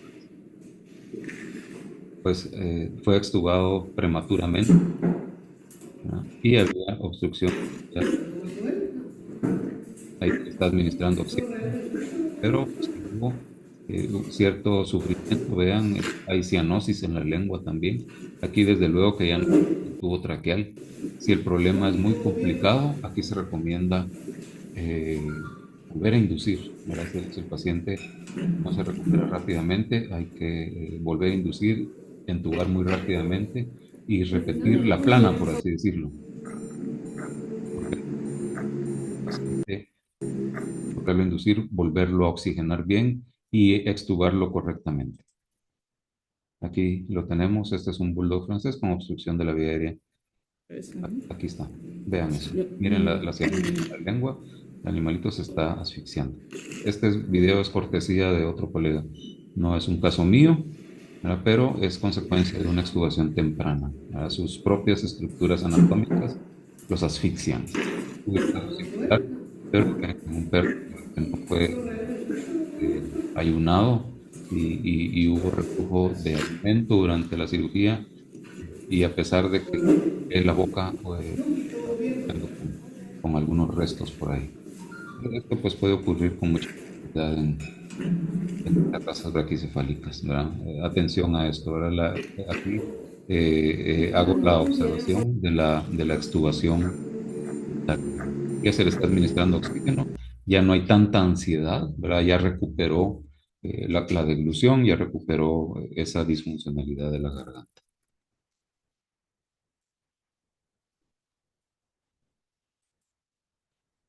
¿Cuáles son los objetivos al anestesiar un braquicefálico? Uno, asegurar la vía aérea. Es nuestro objetivo primario. Eh, Practiquemos la intubación endotraqueal eh, incansablemente en dolicocéfalos y luego en braquicéfalos. Si uno tiene ya una buena habilidad adquirida en dolicocéfalos, pues el braquicéfalo tendrá que batallar ahí con las anomalías anatómicas, ¿verdad? Pero pues logra adaptarla con mayor facilidad. Mantener una ventilación adecuada, mantener al paciente bien ventilado durante la anestesia, que se mantenga la oximetría arriba del 98%. Les menciono, durante el mantenimiento a veces baja la oximetría en estos animales, más cuando están recibiendo un régimen analgésico potente, por ejemplo, dexmedetomidina, lidocaína y ketamina, o fentanil, lidocaína y ketamina pueden tener déficit ventilatorio. No nos olvidemos que el tórax de estos animales es muy corto y su capacidad inspiratoria es corta también. Entonces, pues pueden presentar déficit ventilatorios durante la anestesia. Hay que mantener una ventilación adecuada, ¿verdad? Además de asegurar bien la vía aérea. Prevenir complicaciones asociadas a desórdenes gastroesofágicos. Mucho cuidado con el reflujo. Ya vimos el perrito del video anterior, ¿verdad? Pues tuve un caso similar no hace mucho asociado a esto, ¿verdad? Al reflujo y al cuasi ahogamiento del paciente. Y pues como todo paciente anestesiado, mantener la correcta homeostasis, ¿verdad? Y con esto pues podemos garantizar una correcta anestesia. Vamos a ir viendo algunas imágenes y videos, ¿verdad? Pues para ilustrar la anestesia en estos animales, ¿verdad? Aquí estamos haciendo una técnica de oxigenoterapia con campana. Esta es en la preanestesia de este perro, es perra. No nos olvidemos, con una buena mascarilla, ¿no? Que le quede bien, como podemos ver esta, y a un flujo alto, ¿verdad? 2 o 3 litros por minuto. Si le damos medio litro para ahorrar oxígeno, colegas, estamos tirando medio litro. No nos sirve de nada. 2 o 3 litros por minuto para garantizar un buen flujo y que el paciente inhale una fracción inhalada, insisto, con esta mascarilla y a ese flujo, la fracción inhalada fácil la podemos llevar hasta un 60%. ¿Verdad?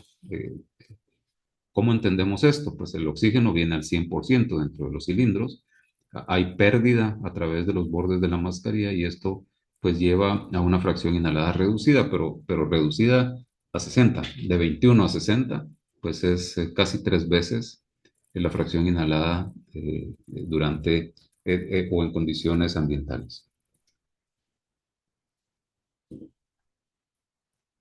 Nuevamente acá, ¿A qué pueden ideal de ver, preoxigenación unos en 15, una, 20 en una minutos? oxigenación espontánea, ¿verdad? En una ventilación espontánea, o sea, el perro, este animalito se está ventilando espontáneamente. La correcta sujeción del tórax de estos animales, miren con qué cuidado aquí el asistente lo está sujetando. Todo esto cuenta en estos perritos. Vuelvo a este, luego vemos este.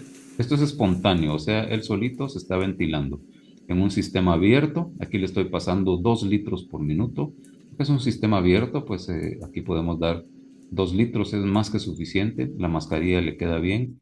Este perrito está premedicado con albufina, ¿verdad? Porque no les, bueno, a la mayoría de perros no les apetece la mascarilla y entonces hay que, pues, sedarlos.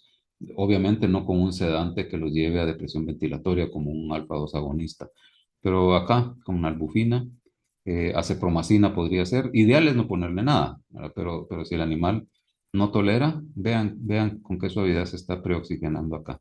2 litros por minuto, la correcta sujeción, bien puesta la mascarilla y paciencia, porque aquí hay que tenerlo ideal unos 15 minutos, ¿no? En este otro, este es un POG obeso, geronte, muy complicado el paciente. Le estoy haciendo ventilación a presión positiva. O sea, aquí está espontáneo. Él solito respira. Aquí le hago ventilación a presión positiva. O sea, cuando veo que el paciente inspira, comprimo el balón y aumento el flujo hacia la vía aérea. Vean, ¿no? Estoy observando la inspiración y lo ayudo, ¿verdad? Lo ayudo. Me gusta más la sujeción acá de esta asistente a la de este asistente, ¿no? Pero bueno, está bien. Obviamente no lo está apretando, ¿verdad? Simplemente está ayudando a la sujeción de la mascarilla y hago la BPP, ¿ah? Ventilación a presión positiva, pero durante la inspiración. O sea, observo el tórax. Cuando el animal inspira, hago compresión del balón y eso aumenta el paso del oxígeno hacia la vía aérea y doy una ventilación más eficiente eh, que una espontánea, ¿verdad? Pues cualquiera de las dos formas. Si el perro ventila bien, está tranquilito como este, la espontánea es suficiente. Pero sí, el tiempo, ¿verdad? No nos olvidemos. Em, otra técnica podría ser el collar isabelino o la carpa de Crow, como se le denomina también, animales de difícil manejo o para proveer oxígeno durante periodos prolongados. También puede ser una técnica pues útil, ¿verdad? Durante la preoxigenación, cuando no se puede a través de mascarilla. La más eficiente es la mascarilla o las puntas nasales o cánula nasal, pero la cánula nasal no la tolera la gran mayoría de perros. Ahí tiene que tener buena respiración nasal.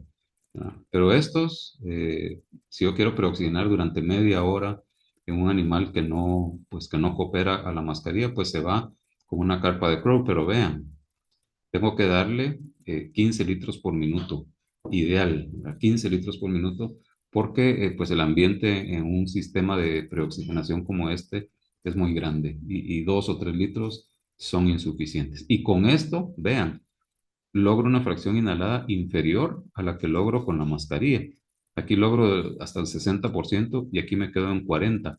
O sea, es una fracción inhalada más baja. Es el doble de la atmósfera, pero lo que yo necesito es saturar. Entonces, esta, la técnica de mascarilla, si el animal coopera, ya sea espontánea o ABPP, si el animal coopera, pues es la mejor. Y si no, pues como esta, ¿ah? Que es pues precisamente la que podemos observar acá, que es poniendo, esta es la carpa de Crow, ¿verdad? Aquí podemos observar pues el cilindro de oxígeno, se le da un flujo, estos flujómetros dan 15 litros, no dan más, ¿verdad? No sé si alguien tiene un flujo que dé más, un flujómetro que dé más, se deja una pequeña ventana en la parte superior, ¿verdad? No se le pone plástico en la parte superior y la boca del cilindro en la parte de abajo, ¿verdad? Aquí va a ir la cabeza del perro y un flujo alto, ¿verdad? O sea, aquí no podemos escatimar en darle flujos bajos porque no nos va a funcionar, ¿verdad? Y aquí tenemos ya al paciente, pues sometido.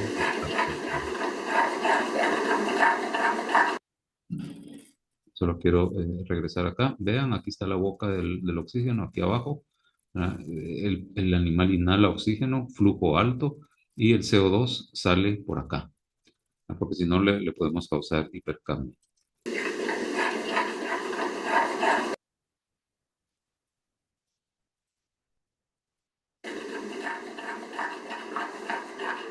Un perro en una jaula, ¿Está bien o más para abajo? con mucha, producción de ese espeso, ¿verdad? En la vía respiratoria. Ahí se está preoxigenando.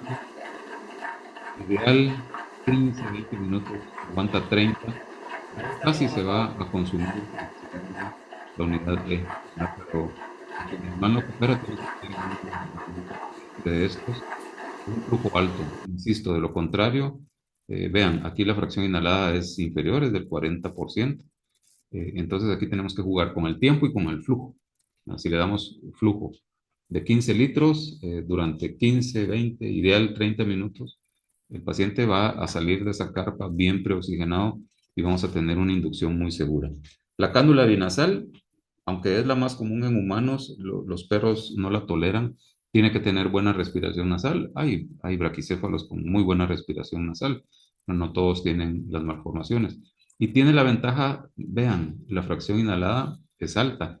Me puede dar una fracción inhalada del 70% y el oxígeno se dosifica a 100 mililitros por kilo, por minuto. O sea, es la técnica más eficiente, ¿verdad? Pero, pues nuestros pacientes caninos a veces no la toleran, ¿verdad? Sedados puede que la toleren y vamos a obtener una buena fracción inhalada.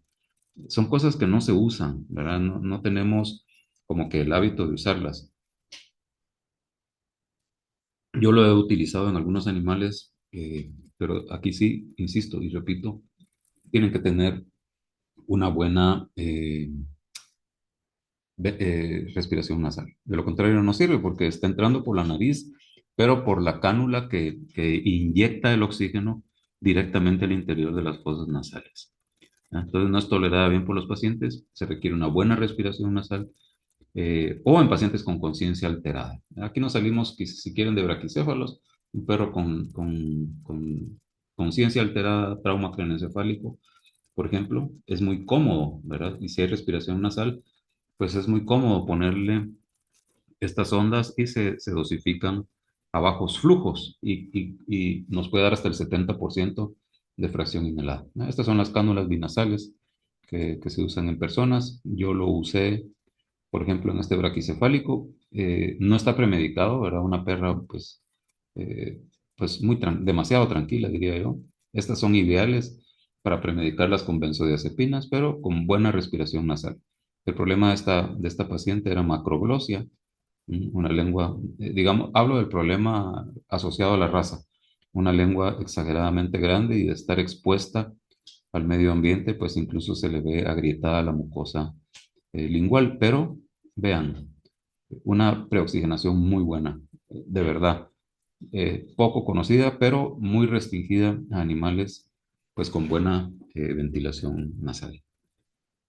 Algunos casos clínicos para ir ilustrando esta, eh, la clase de anestesia de perros braquicefálicos, e ir repasando algunas cosas que a veces, pues durante la presentación se me van olvidando.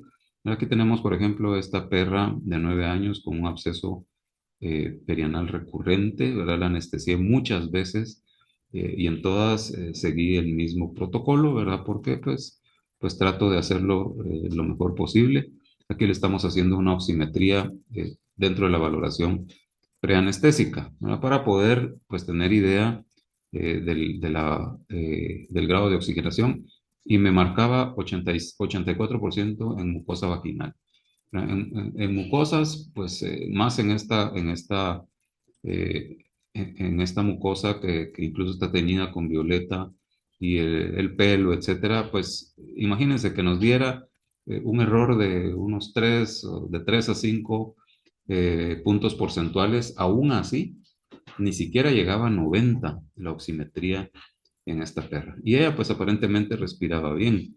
Pero vean, cuando uno valora esto se da cuenta del déficit ventilatorio que estas razas pueden tener.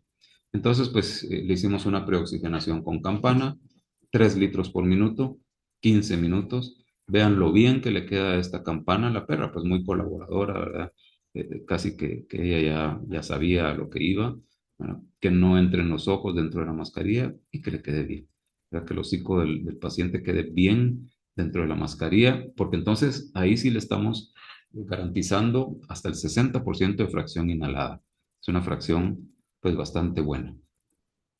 La preanestesia la hicimos con diazepam en vena a medio miligramo por kilo, ¿verdad? A un perro tranquilo como esta, es el diazepam o el midazolam solos son suficientes, ¿verdad? Los podemos hacer un buen grado de sedación, mientras que en animales nerviosos, o si hay mucho ruido, mucha luz, etcétera, nos va a dar paradoxia. En estos, si el animal está tranquilo, una dosis de diazepam, una inyección intravenosa de diazepam a medio miligramo kilo, muy bueno. No comprometo la vía aérea, no comprometo los esfínteres del cardias, no comprometo la hemodinamia, y entonces me funcionan muy bien las benzodiazepinas.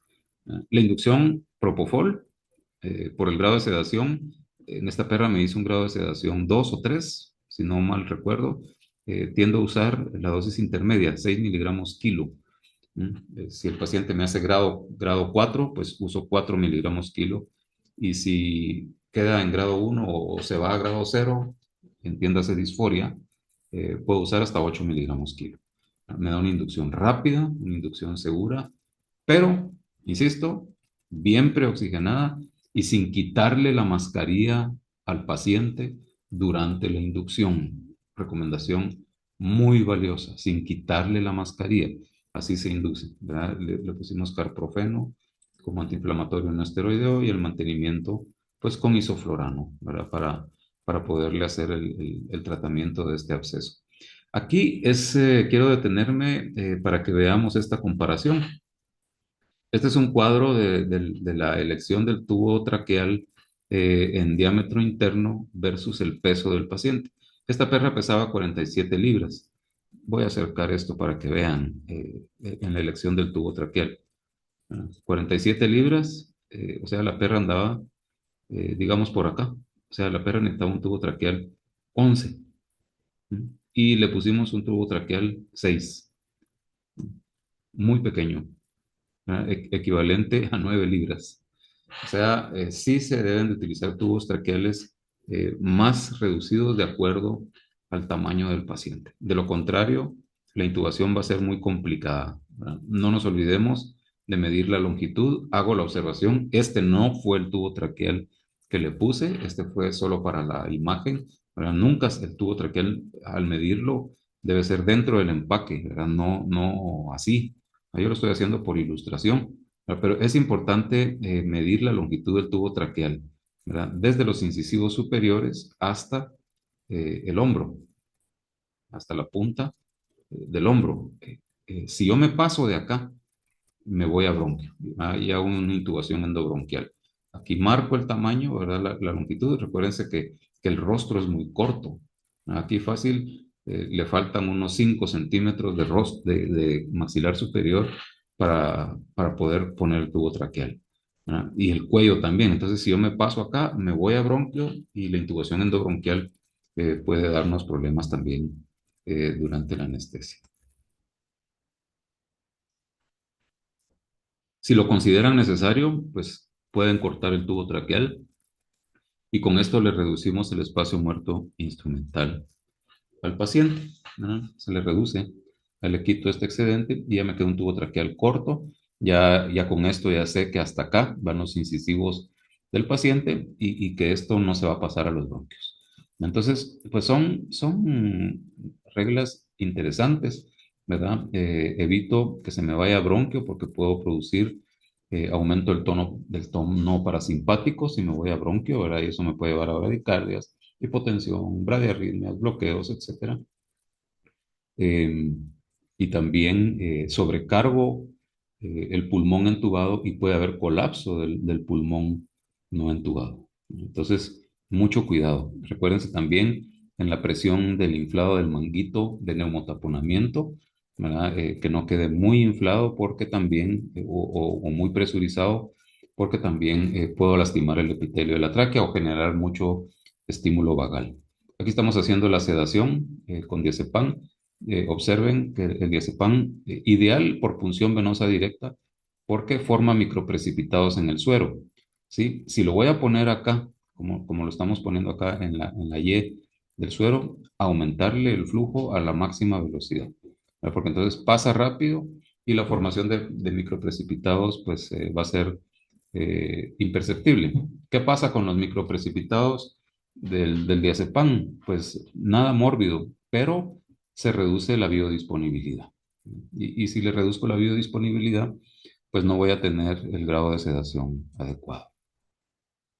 Aquí está ya bajo efectos del fármaco, ¿verdad? Continuamos con la oxigenación, ¿verdad? Aquí la sigo preoxigenando, ya preparándonos para la inducción y pues insisto, la hago con propofol, ¿verdad? Si la he tenido bien preoxigenada, la inducción con propofol es segura, no nos olvidemos, si el paciente está en un buen grado de sedación, 2, 3 bolos de propofol en la dosis correcta, a esta le puse 6 miligramos kilo por el grado de sedación que se logran con las benzodiazepinas, tengo que usar la dosis intermedia, entonces pues se asegura. La intubación endotraqueal también, ¿verdad? Una intubación instrumental con un buen laringoscopio que pueda llover bien las estructuras anatómicas. Esta perra la anestesié tantas veces que ya me sabía bien cómo tenía la anatomía en la garganta y pues aquí ya está entubado y asegurada la vía aérea. De aquí en adelante pues ya no va a haber ningún problema con esta paciente. Véanla inmediato a la inducción, cómo la oximetría fue mejorando.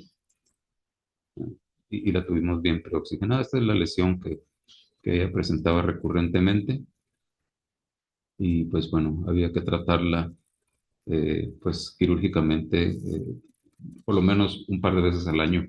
Así la anestesié bastantes veces.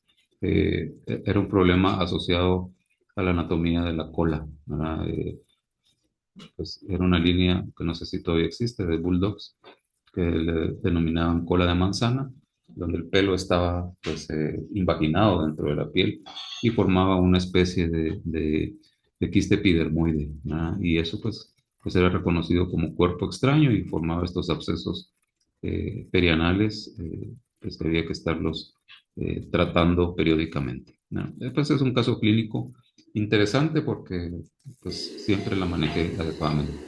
Aquí está el reflujo gastroesofágico. A veces lo hacía, a veces no. Incluso el reflujo gastroesofágico sale incluido, eh, por la nariz. Aquí podemos verlo de nuevo. Vean, esto es bien común en braquicéfalos, ¿no? Aquí está saliendo por la nariz y vean todo el contenido que hay acá. Pues hay, pareciera haber ciertos restos de alimentos, pero muy pocos. Entonces, esto me puede dar problema en la recuperación. Entonces, es importante, pues, al momento de la recuperación, poner al paciente, antes de cortar anestesia, con la cabeza hacia abajo, limpiarle el fondo de la boca para que no le vaya a pasar lo del bulldog francés, ¿verdad? Que se estaba ahogando, muy posiblemente por restos que pudieron haber habido Eh,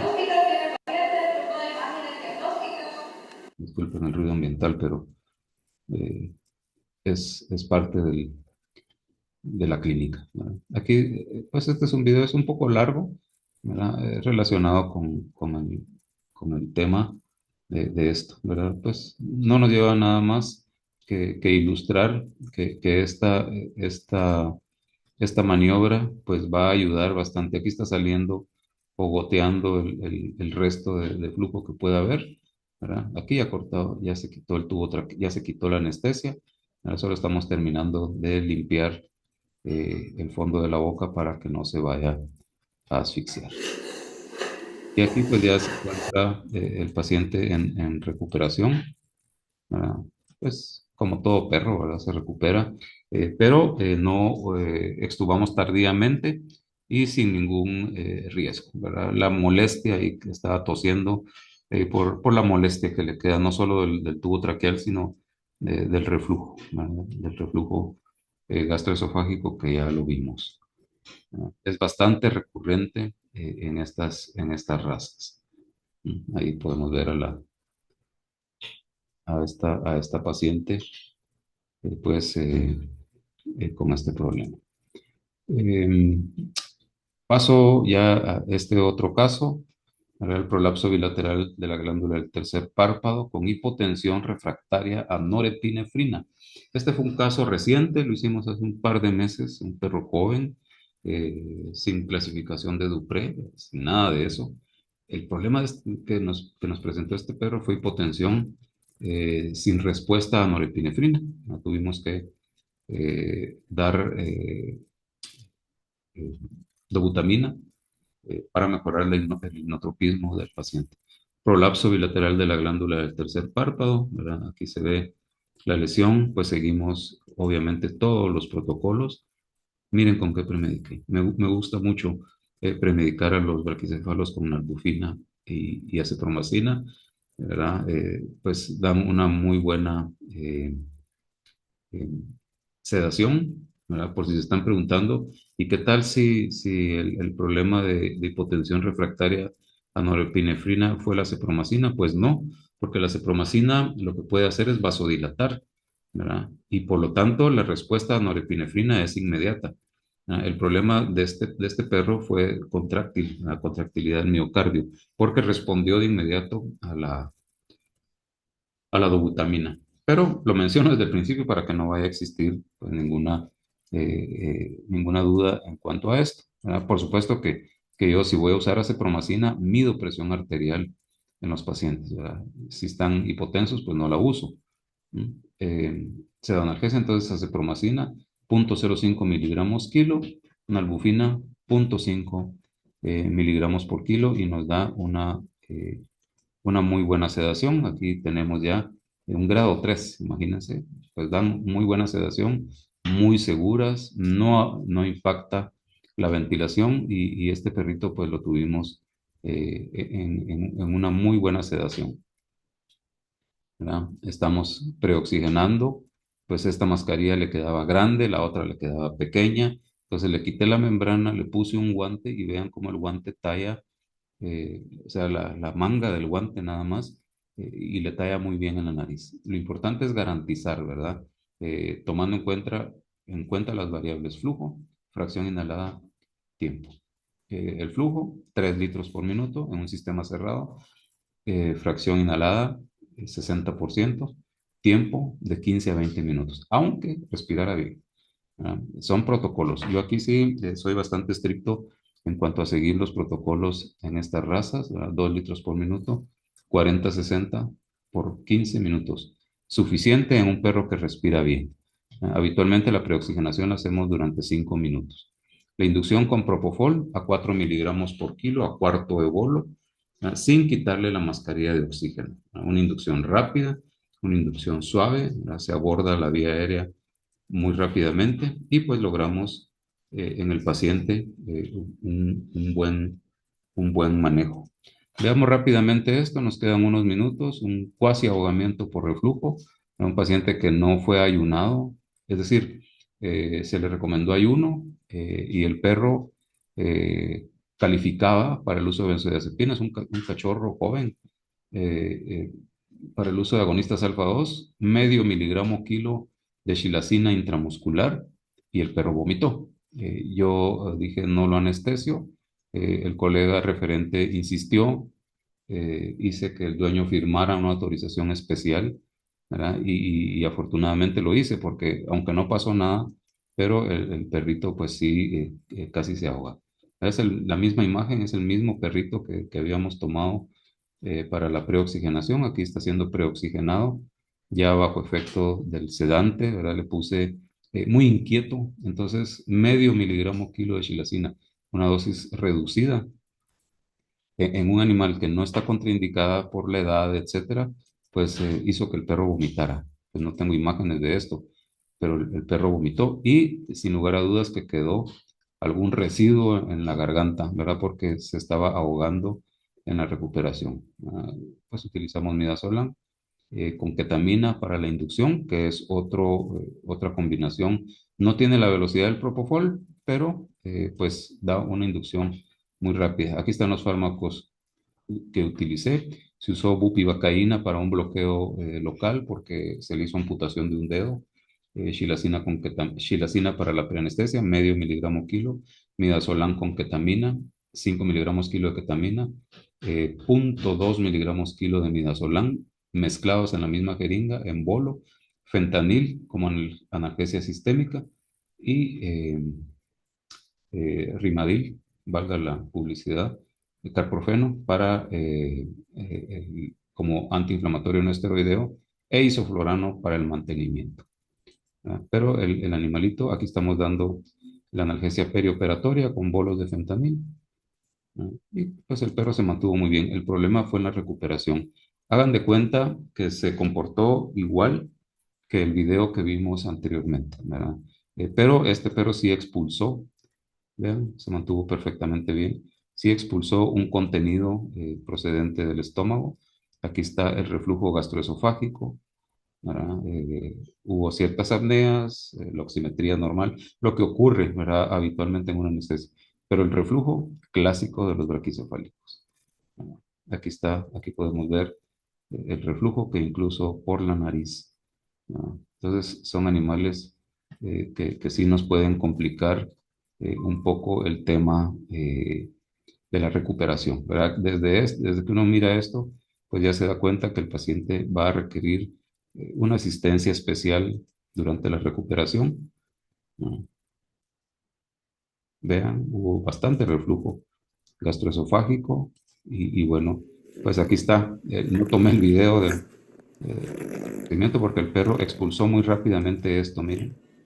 Esto es lo que lo estaba ahogando, ¿verdad? A inducirlo con propofol, lo iba a inducir con propofol para limpiar la garganta cuando lo expulsó y pues ya no parece ser, ¿verdad? Pero este es el que hacer diario con estas razas,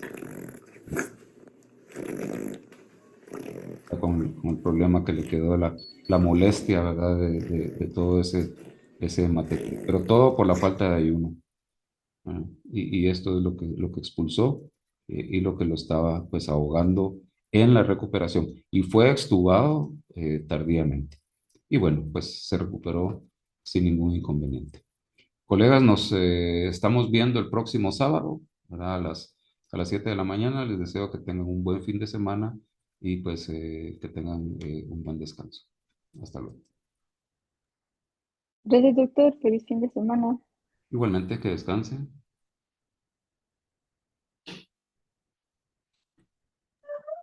Feliz fin de semana. Igualmente.